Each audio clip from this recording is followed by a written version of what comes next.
What's up guys, आज हम देखने वाले हैं Pushpa 2 how south stars are becoming the new face of Indian cinema. Interesting video होगी, आपको पता ही है तबाही वैसी मचा रही है पुष्पा 2 ने भाई सब। Collection wise biggest opener India में 294 करोड़ हो गई है, वर्ल्ड वाइड साइड से कलेक्शन टीसीसी ने डालो ऑफिशियल। करेंगे साथ में एंजॉय। श्याम शर्मा शो का एपिसोड है चैनल पर, तो प्लीज सब्सक्राइब। किसने मूवी देख ली जरूर बताना। और हमारा दूसरा चैनल दीपक कला होता है, आई एम श्योर आप लोग को पता होगा, वहां पर ब्लॉग आने वाला है बहुत तगड़ा भाई सब, एडिटिंग वेटिंग करा के इतनी गजब। मैंने कह रखी है एक एडिटर को कि भाई पुष्पा 2 का ब्लॉग 5 तारीख को रिलीज हुई थी, 7 हो गई है। हर वीडियो में भाई हम इसके जुकाम हो गया, मैं जानने वाला था आज, तो मास्क लगा के चल लेंगे ना भैया। मैं अकेले देख के आ जाऊंगा, क्या कहानी बता दूंगा, खुश है उतने में। क्यों तू जाएगी यार, टिकट के पैसे बचेंगे, मैं देख के आऊंगा। तू कोई ज्यादा वो है यार, ये चिड़ेगी। देखो करते एंजॉय, 1 2 3 गो। देखिए, जब भी हम भारत में इंडियन मूवी इंडस्ट्री की बात करते हैं तो जनरली हमारे दिमाग में बॉलीवुड आता है। दशकों तक बॉलीवुड इंडिया की मेन स्ट्रीम मूवी इंडस्ट्री रही है। एक समय पे जब नॉर्थ इंडिया में साउथ फिल्म्स की बातें होती थी तो जनरली उनका नाम मीम मटेरियल के लिए इस्तेमाल होता था। कबूतर अचानक गिद्ध बन सकता है और खरगोश शेर बन के दहाड़ भी सकता है। Don't trouble the trouble. If you trouble the trouble, trouble troubles you. I'm not the trouble. I'm the truth. तो वो डबिंग और थोड़ा सा क्या लेकिन चेंज लेके आए हैं। बॉलीवुड बहुत ही पावरफुल था, कल्चरली ही नहीं फाइनेंशियली भी। लेकिन unfortunately down the line Bollywood इस पावर को मिसयूज करने लग गया। जनता के सेंटिमेंट्स को अपने पापा की जागीर समझने लगा। ये बांसुरी, ये वस्त्र, ये मुकुट और उसमें मोर का पंख लगाकर हमने भगवान कृष्ण का रूप धारण कर लिया है। चाहे कॉलर की फंस जाए।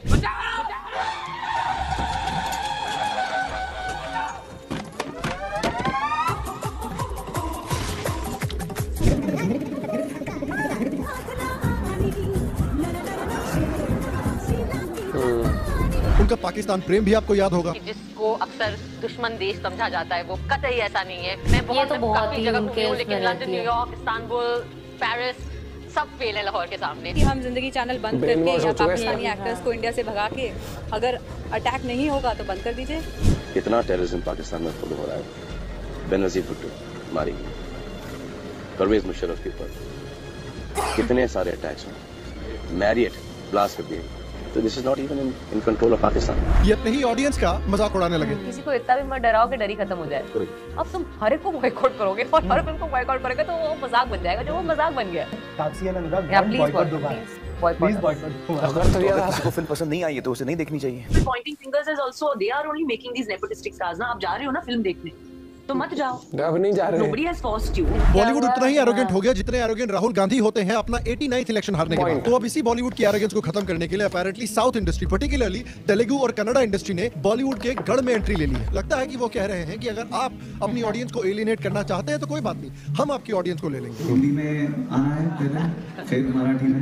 North, south, east, west, all these things are only for directions, man. And the idea is simple. You want entertainment? Let us entertain from any part of this country.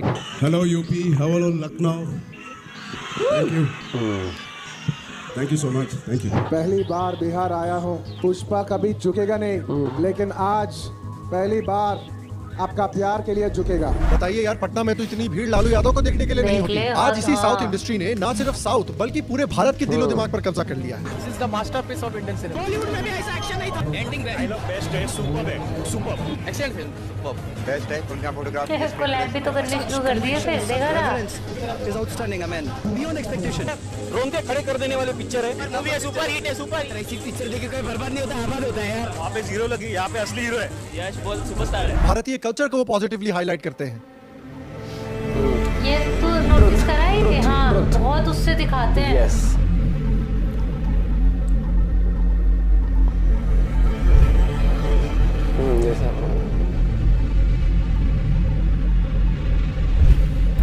कल की मूवी भाई साहब बहुत बढ़िया।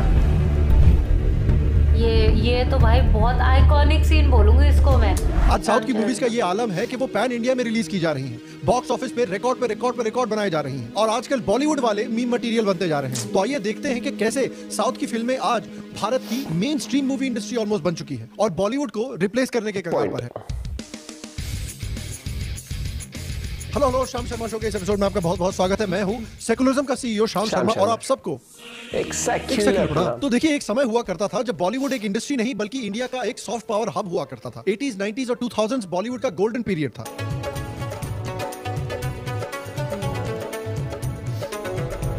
इस समय पर बॉलीवुड एक कल्चरल टचस्टोन था और इस समय पर माना जाता था कि बॉलीवुड का मेन पर्पस है एक तरह से लोगों को एंटरटेन करना, फिल्मों का कंटेंट रिलेटेबल बनाना। बॉलीवुड की जब पैरोडी होती थी तो बॉलीवुड के बारे में बोला जाता था कि इस फिल्म में ड्रामा है, रोमांस है, एक्शन है, कॉमेडी है, सबका एक परफेक्ट बैलेंस आपको मिल जाता था। बॉलीवुड का क्रेज सिर्फ इंडिया में ही नहीं बल्कि ग्रेटर इंडियन सब कॉन्टिनेंट, साउथ ईस्ट एशिया और मिडिल ईस्ट तक पहुंच गया था।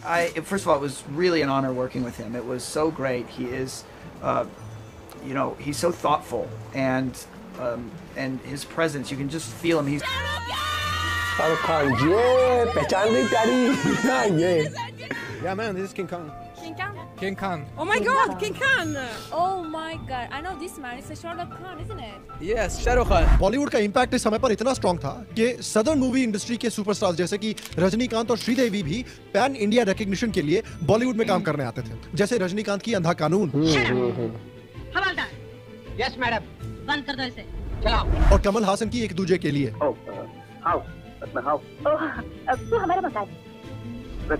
श्रीदेवी जो तमिल और तेलुगु सुपरस्टार थी वो भी बॉलीवुड की चांदनी और मिस्टर इंडिया के बाद एक नेशनल आइकॉन बनी थी। मेरी जान तो जाएगी भैरवनाथ, मगर मैं तुझे भी जिंदा नहीं छोड़ूंगी। लेकिन देखिए कुछ लोग होते हैं जो सक्सेस को हैंडल कर पाते हैं और कुछ लोग होते हैं जिनका सक्सेस के बाद थोड़ा दिमाग खराब होने लगता है। Unfortunately Bollywood falls in the latter category. धीरे धीरे देखिए फिर हमें एक बहुत अनफॉर्चुनेट ट्रेंड देखने को मिला कि जैसे जैसे बॉलीवुड कमर्शियली सक्सेसफुल होता गया वैसे वैसे बॉलीवुड अपनी एक रियलिटी से आउट ऑफ टच होने लग गया। Bollywood elite urban multiplex audience को टारगेट करने की कोशिश में वो अपने रूरल और मिडिल क्लास फैन बेस को इग्नोर करने लगा। ये ट्रेंड शुरू हुआ था टू एन एक्सटेंट DDLJ से, जिसको एनआरआईज में बहुत सक्सेसफुली, ओवरसीज काफी सक्सेसफुली, उसके बाद फिर K3G, कभी हाँ कभी ना, यादें, इस तरह की मूवीज भी ओवरसीज बहुत सक्सेसफुल होने लग गई। और फिर बॉलीवुड में एक फाइनेंशियल ट्रेंड बन गया कि आप इंडियन ऑडियंस को नहीं बल्कि एनआरआईज को टारगेट करते हुए फिल्में बना रहे हैं और ये बात तिग्मांशु धूलिया जैसे डायरेक्टर भी एक्सेप्ट कर चुके हैं। हम एनआरआईज के लिए पिक्चर बना रहे थे, जो गुजराती और पंजाबी जो बाकी इंडियंस बाहर रहते हैं उनके लिए फिल्में बना रहे थे हम, और हमने अपने हिंदी ऑडियंस को भूल गए थे, वो भूल गए थे। इस वजह से हमारा रीजनल सिनेमा ग्रो किया। देखिए किस तरह से चीजें जुड़ी हुई।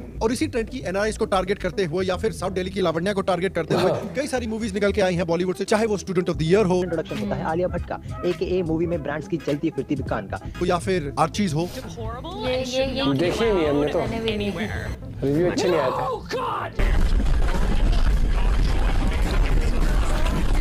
No, God, please, no, no!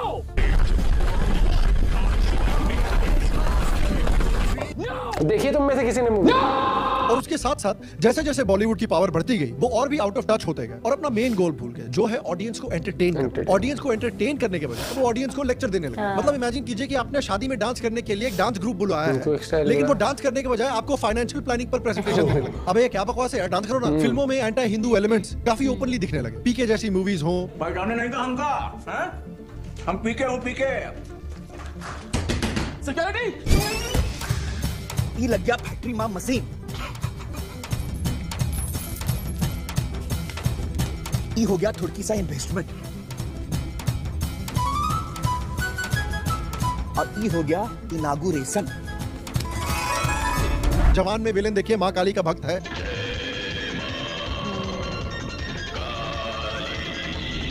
Oh my God का सीन याद कीजिए जिसमें कृष्ण जन्माष्टमी पर भगवान कृष्ण को दूध चढ़ाने पर मजाक हो रहा है। नई हांडी में उमड़ी भीड़ को देखकर किशन कन्हैया अपने भक्तों के हाथों से दूध और मक्खन खाएंगे। ये सब आपकी वजह से हो रहा है, खा लीजिए ना, मैं आपके लिए लो कोलेस्ट्रॉल चीज लाई हूं। पहले तो लोग थाली में रख के सामने छोड़ के जाते थे, अब तो बेचा के मुंह तक पहुंचा रहे। चाटने दे, चाटने दे। इसी मूवी में शिवलिंग पर दूध चढ़ाने को लेकर मजाक बनाया गया। तमिलनाडु में पहुंच गया मंडे को, दूध का लोटा लेकर ये लंबी लाइन लगी, सबके सब हाथ में लोटा पकड़ के खड़े हुए थे।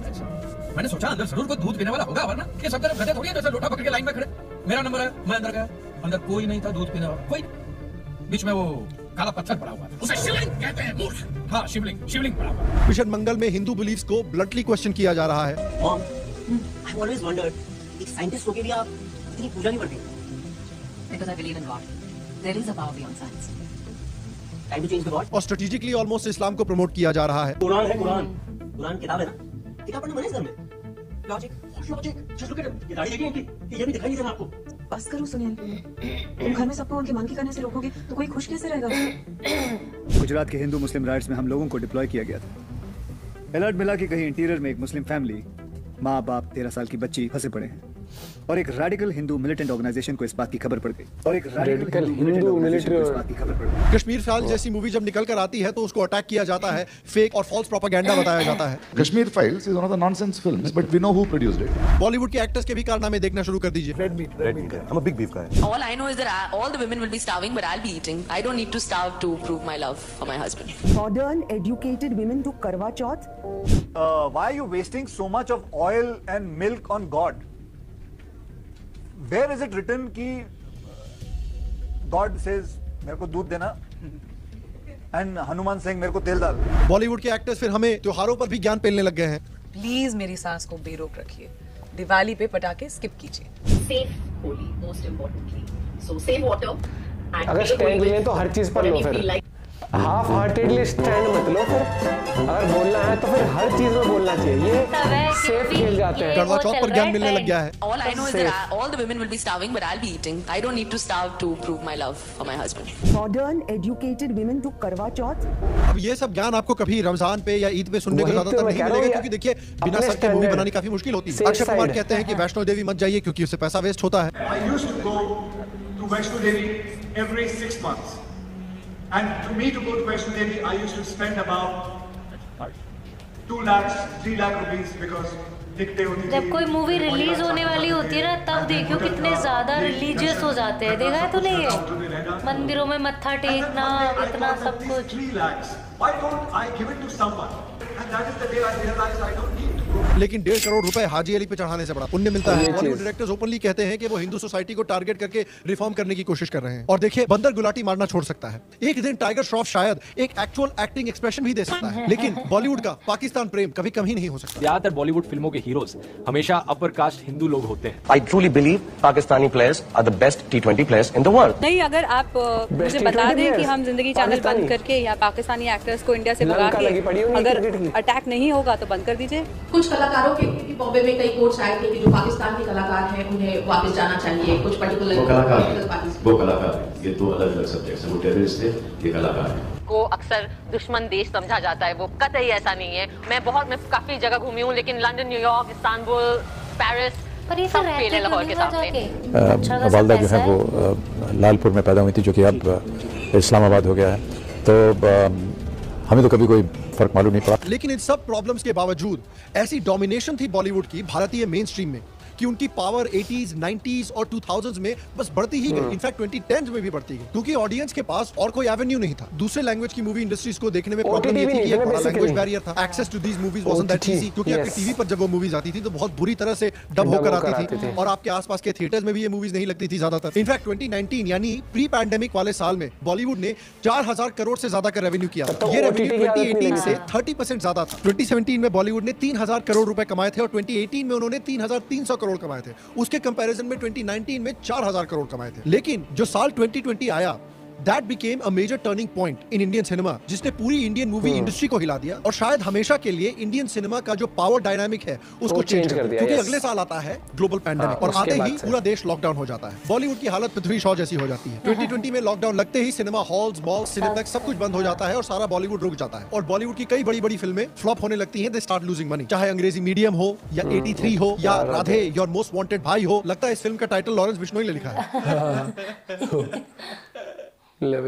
या लाल सिंह चड्ढा हो। तो एक तो पैंडेमिक से बॉलीवुड को घाटा होना शुरू हुआ, उसके बाद आता है एक्सप्लोजन ऑफ ओटीटी प्लेटफॉर्म और लोगों को अलग अलग तरह के टीवी शोज और अलग अलग लैंग्वेजेस के सिनेमा देखने का मौका मिलता है, जहां पर या तो प्रॉपर्ली डब्ड या फिर प्रॉपर्ली सबटाइटल तरीके से आप दूसरी लैंग्वेज की मूवीज भी देख सकते हैं। साउथ की कहानियां और ऑथेंटिसिटी ने बॉलीवुड के रेपिटेटिव कंटेंट से बोर ऑडियंस को काफी इंप्रेस किया। Disney plus, Hotstar, Netflix, Amazon prime ने साउथ की मूवीज को डब्ड और सबटाइटल वर्जन में काफी अच्छे से हाई क्वालिटी तरीके से नॉर्थ इंडिया के घरों में पहुंचाना शुरू किया। ओटीटी की वजह से साउथ इंडिया की मूवीज ने जियोग्राफिकल बैरियर को पूरी तरह से तोड़ दिया और बॉलीवुड से बोर हुई जो जनता थी वो साउथ के कंटेंट को कंज्यूम करने लगी, जिसकी वजह से मेन स्ट्रीम ऑडियंस को एक सीरियस भूख लगी साउथ इंडिया की मूवीज की। जहां बॉलीवुड अभी भी रॉकी और रानी की प्रेम कहानी बना रहा है, गणपत और बड़े मियां छोटे मियां जैसी वही फॉर्मूलेक फिल्में बना रहा है, वहां पर आप देखिए साउथ से बाहुबली निकल के आ रही है जिसने 650 करोड़ कमाए, KGF 1 ने 200 करोड़ कमाए, KGF 2 ने 1000 करोड़ कमाए, RRR ने 1200 करोड़ कमाए, पुष्पा ने 400 करोड़ कमाए, कांतारा ने 400 करोड़ कमाए और इसी साल निकली कल्कि ने 1000 करोड़ के ऊपर कमाए और इससे हिंदी ऑडियंस काफी इंप्रेस हुई और इन सारी फिल्मों का ट्रेडिशनली हिंदी स्पीकिंग ऑडियंस पर काफी बड़ा इंप्रेशन पड़ा। तो पिछले कुछ सालों में साउथ की जो मूवीज हैं वो बॉलीवुड की कई मूवीज को बड़ी बड़ी बजट मूवीज मूवीज को पीछे छोड़ने लग गई बॉक्स ऑफिस कलेक्शन में। अब इसके रिस्पॉन्स में बॉलीवुड ने क्या किया, ये आपको बड़ा इंटरेस्टिंग लगेगा। अब इसके रिस्पॉन्स में लोगों ने शायद सोचा होगा कि देखिए बॉलीवुड के पास इतनी पावर है, इतनी बड़ी ऑडियंस है,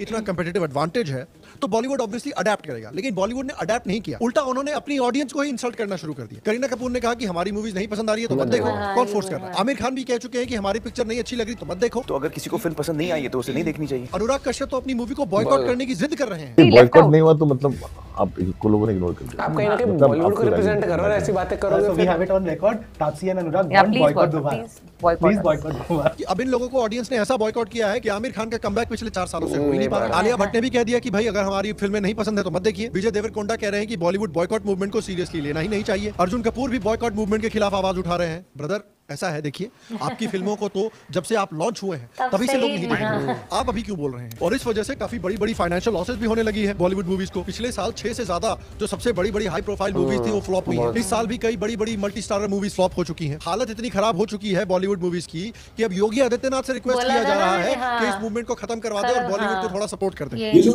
ट्विटर पे ट्रेंड चलता रहा है वो कैसे रोका जा सकता है? चीजों पे अगर हम ध्यान देंगे और अगर आप लीड लेंगे तो ये डेफिनेटली हो सकता है। इनफैक्ट 2021 में बॉलीवुड मूवी सिर्फ 22% रेवेन्यू अकाउंट करती थी, जिसके कारण बॉलीवुड को लगभग 15,000 करोड़ का नुकसान हुआ। तो एक समय पर जब बॉलीवुड आपको सिर्फ लेक्चर कर रहा है, आपको सिर्फ ताने दे रहा है और आपको उल्टा अटैक कर रहा है कि कर दीजिए बॉयकॉट हमारी फिल्मों को, हमें नहीं फर्क पड़ता, उसी समय पर साउथ की जो इंडस्ट्री है, खासकर तेलुगु और कन्नड़ा जो इंडस्ट्री है, वो एक दूसरा पाथ फॉलो कर रही है। CII south media and entertainment report के मुताबिक पिछले 3 सालों से all India box office collections का 62% साउथ की इंडस्ट्री से आ रहा है। इसका एक बड़ा रीजन ये है कि साउथ इंडस्ट्री पर्टिकुलरली तेलुगु और कन्नड़ा जो फिल्में हैं वो हमारे कल्चर को एक प्राउड तरीके से रिप्रेजेंट कर रही हैं। साउथ की मूवीज का फोकस है एंटरटेनमेंट, उनका फोकस ज्ञान नहीं, उनका फोकस आपको ताने देना नहीं। साउथ की जो मूवीज है वो एक pro India, pro Hindu, pro Indian civilization message के साथ एक बड़े ऑडियंस को, एक मेन स्ट्रीम ऑडियंस को टारगेट कर रही है। कल्कि का ये सीन देखिए, जिस तरीके से वो विजुअलाइज कराते हैं वाइब। आरआरआर का ये सीन देखिए, ये बहुत जो वाइब। अल्लू अर्जुन की बद्रीनाथ मूवी का ये सीन देखिए,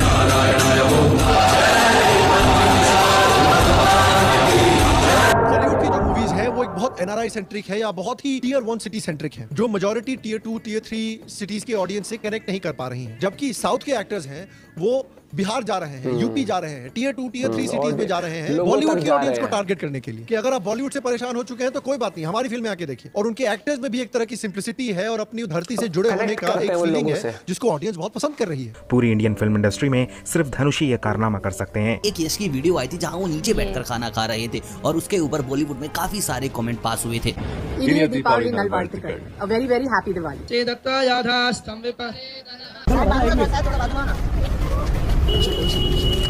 eight the same time director जैसे एस.एस. राजामौली ने क्वांटिटी ओवर क्वालिटी को इंपॉर्टेंस दिया, अपने क्राफ्ट से कॉम्प्रोमाइज नहीं किया। ऐसा नहीं है कि वो सिर्फ एंटरटेनमेंट की फिल्में बना रहे हैं तो बकवास फिल्में बना रहे हैं, ऐसा नहीं है। ये फिल्में भी जो बन के आ रही हैं, चाहे बाहुबली हो, चाहे आरआरआर हो, these are high quality movies. इसीलिए बाहुबली फर्स्ट पार्ट की मेकिंग में ही सिर्फ 2.5 साल का टाइम लग गया था। इतने समय में तो अक्षय कुमार 3 बायोपिक, 2 विवल के ऐड और 5 चड्डी के कमर्शियल भी निकाल देते हैं। और इसीलिए अब मैं आपको ये बताने जा रहा हूँ जिससे आपको शायद थोड़ा सरप्राइज हो कि साउथ की फिल्में जो एक समय पर नॉर्थ इंडिया में मीम मटेरियल हुआ करती थी, उन फिल्मों का एक यूनिवर्सल अपील होने लग गया है मेन स्ट्रीम में। बाहुबली को एंजॉय कर लोगों ने, और फिर ये ट्रिपल आर मूवी का भी था ये कनेक्ट फील कर पाए ना ग्राउंड लेवल पर बवाल। ये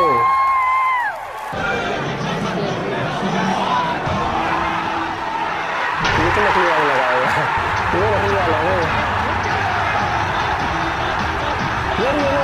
और इंडिया में ही नहीं, इंडिया के बाहर भी आप देखिए किस तरह से फॉरेन रिव्यूअर साउथ की मूवीज को पसंद कर रहे हैं। जेम्स कैमरन तारीफ कर रहे हैं।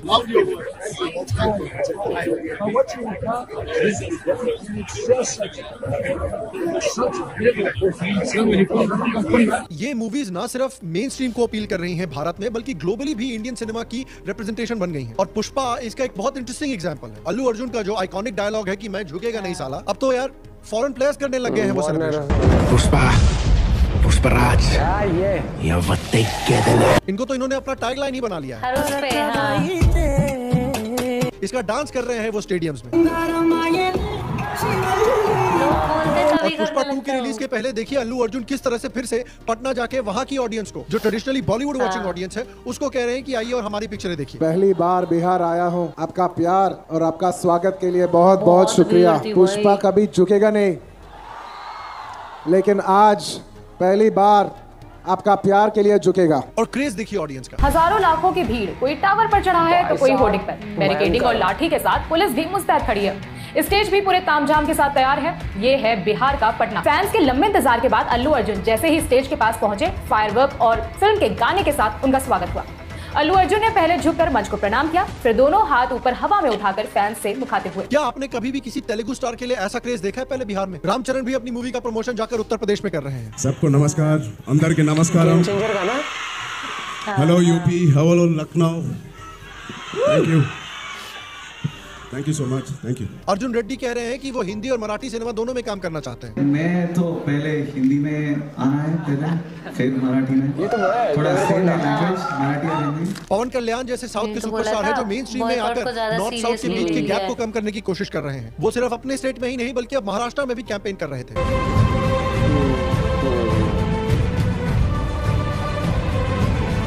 केजीएफ के एक्टर यश से जब पूछा गया कि साउथ की मूवीज नॉर्थ के ऑडियंसेस को इतनी पसंद क्यों आ रही है, तो उन्होंने कहा कि देखिए, हमको नॉर्थ साउथ में कोई इंटरेस्ट नहीं है, हम सिर्फ पूरे के पूरे इंडिया को एंटरटेन करना चाहते हैं। North, south, east, west, all these things are only for directions, man. We all are Indians and the idea is simple.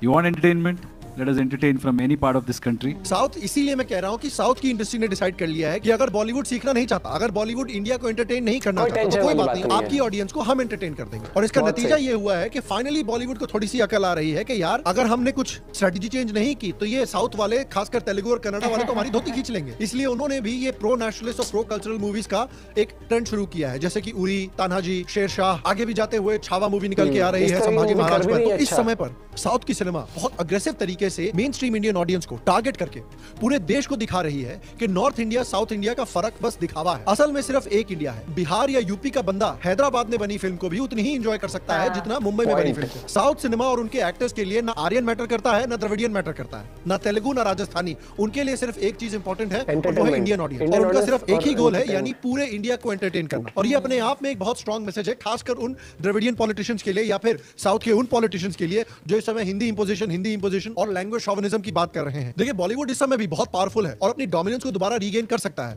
But it will need to start to appeal to all of India and not just to a very small group of people. It will need to start to love India and her culture again. और ये नहीं कि इनके culture को सिर्फ ज्ञान पेलते रहे, सिर्फ ताने देते रहे। और अगर बॉलीवुड ने ये कल्चरल शिफ्ट नहीं किया तो इकोनॉमिकली साउथ की जो मूवीज है, खासकर तेलुगु और कन्नड़ा की जो मूवीज है, वो उनके मार्केट को निगलने के लिए बिल्कुल तैयार खड़ी है। तो आपको क्या लगता है कि क्या आने वाले सालों में साउथ की जो मूवीज हैं वो बॉलीवुड को टेक ओवर कर लेंगी in terms of box office, in terms of cultural relevance, in terms of mainstream relevance? या आपको लगता है कि बॉलीवुड अभी भी साउथ की सिनेमा और साउथ की इंडस्ट्री से बहुत आगे है? क्या लगता है आपको? नीचे कमेंट सेक्शन में मुझे जरूर बताएं। अगेन गाइस, हमने हाल में ही महाराष्ट्र के इलेक्शंस को ब्रेक डाउन करते हुए एक एपिसोड मूवीज देखो, अगर हम ऐसे कैटेगराइज कर रहे हैं कि बॉलीवुड वर्सेस साउथ, तो मूवीज फ्लॉप साउथ की भी होती हैं, बॉलीवुड की भी होती है। लेकिन बात ये आती है कि एक विजन लेके क्रिएट करना मूवीज, और आप देख रहे हो ना साउथ इंडस्ट्री से मूवीज बहुत गजब निकल के आ रही है। वो बोलो ना, एक रिस्पेक्ट उन्होंने इम्प्रूव बहुत किया है, उन्होंने देखा है कि कहाँ direction wise, action wise, story telling wise, VFX wise भी। हाँ, और एक और चीज हमें समझनी पड़ेगी कि जब आप मूवी देखने जाते हो, आपका मेन गोल क्या होता है? कहानी आपको एंटरटेन करे, है ना। ओटीटी के आने के बाद मैं तो बहुत खुश हुआ जिस दिन ओटीटी आया ना, जब हमें आदत पड़ी थी कि भाई नेटफ्लिक्स इन सब पे एंजॉय करना। क्यों? क्योंकि आप जब सिनेमा हॉल, वैसे भी इतने लोग जाते नहीं थे सिनेमा हॉल, मैं झूठ नहीं बोलूंगा। जब अब क्या हो गया कि अब लोग और चूजी हो गए मूवीज के लिए कि भाई कोई बहुत तगड़ी आएगी तो जाएंगे, नहीं तो ओटीटी पर आ ही रही है। अब आप ये देखो, केजीएफ आई थी भाई, मूवीज इतनी आई, हम केजीएफ देखने गए लॉकडाउन के बाद, हमने सिर्फ केजीएफ देखी थी। उसके बाद नहीं, केजीएफ 2 देखी थी हमने, फिर हमने सलार देखी, फिर हमने एनिमल देखी, उसके अलावा नहीं देखी ना अभी तक हमने कोई और। ये मूवी देखिए, हम भी बहुत चूजी हो गए मूवीज के मामले में कि भैया हमें कुछ देखनी, हमसे आरआरआर मिस हो गई थी। हाँ, वो ट्रिपल आर हमें देखनी थी, लेकिन पता नहीं कुछ। हाँ, 2 मूवी ऐसी थी, एक तो शायद स्त्री का हमारा बहुत मन था। हाँ, 2 मूवी हमसे मिस हुई थी, लेकिन पुष्पा है, पुष्पा 2 वो हमें देख के आनी है, कल या परसों हम देख के आएंगे। मेन बात होती है कि देखो मूवीज बॉलीवुड भी लाया नो डाउट, शेरशाह मूवी हो गई, उरी हो गई, जैसे अभी तानाजी हो गई, और अभी जो छावा आने वाली है विक्की कौशल की, या फिर आप एंटरटेन कर रहे हो, आप वैसे भी ले आओ, जैसे विक्की विद्या का वाला वीडियो हो गया, या फिर वो तू झूठी मैं मक्कार काइंड ऑफ, इस तरह की मूवी भी ले आओ, सही है। लेकिन जब मैनिपुलेशन होती है ना रिलीजन वाइज, या कई बार उस तरीके से कि आपको बहुत, अब हमें जाके समझ आता है कि पुरानी मूवीज में कई बार किस तरीके से मैनिपुलेट किया जाता था, किस तरीके से वो बेइज्जती फील होती थी। और एक हमें एक चीज, अगर आप बहुत बड़े स्टार हो ना तो आपकी एक रिस्पॉन्सिबिलिटी होती है कि इतने सारे लोगों में से निकल के आप स्टार बने हो और इतने सारे लोगों ने प्यार दिया आपको। तो आप जब उस लेवल पर होते हो तो आप एक लोगों को रिप्रेजेंट कर रहे हो या फिर लोगों के प्यार को रिप्रेजेंट कर रहे हो। तो लोग क्रिटिसाइज भी करें हर चीज, लेकिन आप अपने शब्दों का चुनाव बहुत इंपॉर्टेंट होता है। मैं अगर 4 लोगों में गाली बक के चलता हूँ, एग्जाम्पल मस्ती में दोस्ती यारी में लोग गाली बक के बात करते हैं कि गाली दे दी ऐसे मस्ती, लेकिन वही चीज मैं अगर ऑफिशियल कहीं पर होऊंगा तो नहीं ना। अगर मैं कहीं ऑफिशियली गया हूं कि कोई सेंटर स्टेज पे पब्लिक प्लेटफॉर्म पे हम बात कर रहे हैं तो हम ऑडियंस का दिल दुखाएंगे क्या? वही ऑडियंस ने प्यार भी दिया, वही ऑडियंस हमारी मूवी भी देखते हैं, फिर वही ऑडियंस अगर क्रिटिसाइज भी कर रही है, बॉयकॉट भी कर कुछ भी, हमारा एक फर्ज बनता है कि हम अपने कंटेंट को कैसे बेहतर तरीके से प्रेजेंट कर रहे हैं, अपने आप को कैसे, वो चीज़ मैटर करती है। और बहुत बढ़िया वीडियो बनाई जिस तरीके से हर एक चीज़ बताई, पास्ट वीडियोस को लेकर, पास्ट मूवीज़ को लेकर भी। तो आप अपना पॉइंट ऑफ व्यू शेयर कर सकते हो। मिलते हैं वीडियो के साथ, बाय बाय, टेक केयर।